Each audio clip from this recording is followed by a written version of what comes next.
Assalamu alaikum. Wa alaikum assalam wa rahmatullahi wa barakatuh.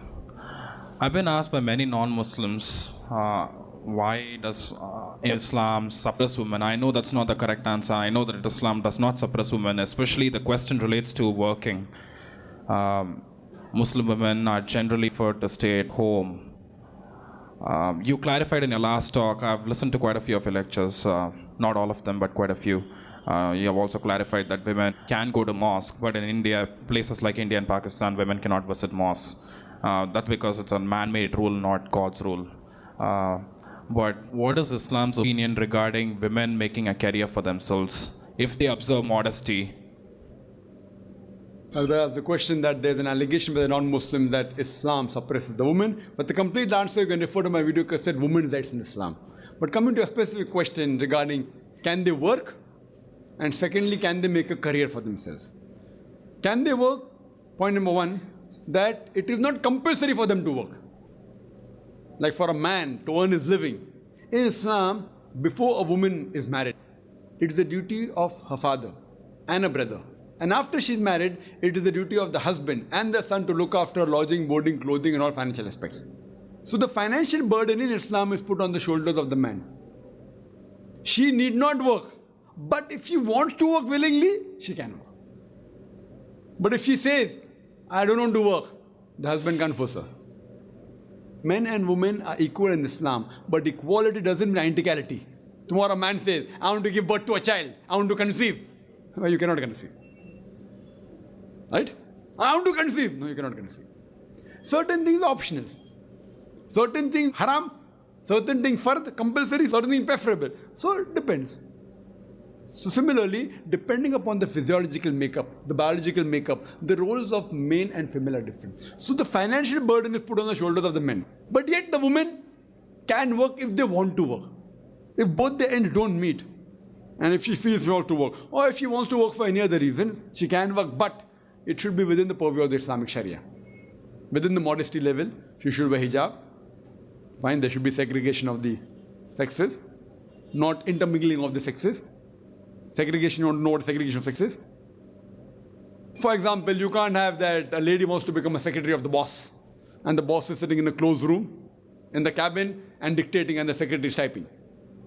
Our beloved Prophet said, if man and woman are alone, mahram, foreign men and women are alone in a room, the third person is the devil. And that's the reason we read in the newspaper. What happens many a time? What happens with the boss and the secretary?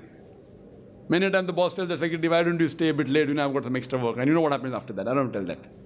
That's the reason you see. So, it is natural.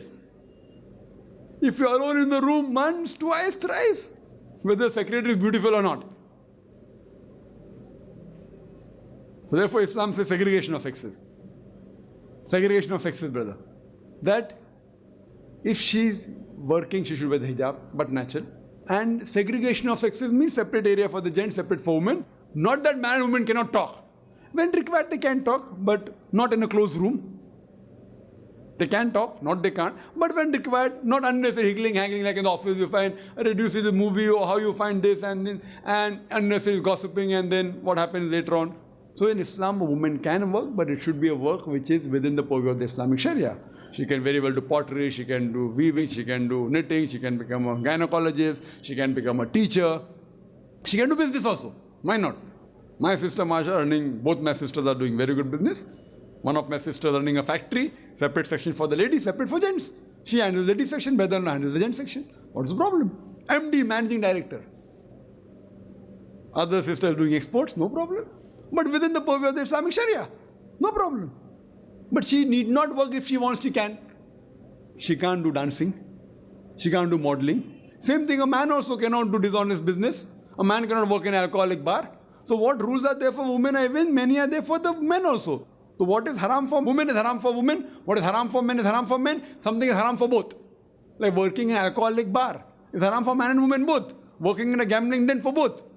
So it's not a separate thing. Can she make a career for herself? Why not? Why not? She can make a career. But it should not be outside the fold of the Islamic Sharia. The reason is because her main responsibility, because she's a woman, is that of a mother, is that of a wife. But if she takes up a career and sacrifices a role, she becomes a very good suppose gynecologist, but neglects the family. Some career she does, but neglects, doesn't be a good mother, doesn't be a good wife. So she's losing. Because the reward that a person gets for becoming a mother is far superior. That is the reason a beloved Prophet said that paradise lies beneath the feet of the mother. There's a hadith in Sahih Bukhari, volume number 8, in the book of Adab, chapter number 2, hadith number 2. A person asked the Prophet that who deserves the maximum love and companionship? The Prophet replied to the person, your mother. The man asked who next? The Prophet said, your mother. The man asked who next? The Prophet again repeated, your mother. The man asked after that who? Then the Prophet said, your father. That means 3/4, 75% of the love and companionship goes to the mother, 1/4, 25% goes to the father. That means, in short, gold medal goes to the mother, silver medal goes to the mother, bronze medal goes to the mother, the father gets a consolation prize. This is Islam. So now you're sacrificing that thing for career. In the world, fine, oh, very good career. Even if it is Islamic, I'm not talking about the haram career like modeling and actress and everything. But even the halal career, if I sacrifice what is required of being a good mother, or being a good wife, these are important. You want to be a good mother, you can never be. You and I, we cannot be. We will give a mountain of gold, we cannot be. Whatever we try. So imagine what has been given to her. She's losing that. What role is for us? Is for us. So therefore, fine she can do, but follow the Sharia so that she goes to Jannah. Hope that answers the question. Wa akhir da'wana alhamdulillah rabbil alamin.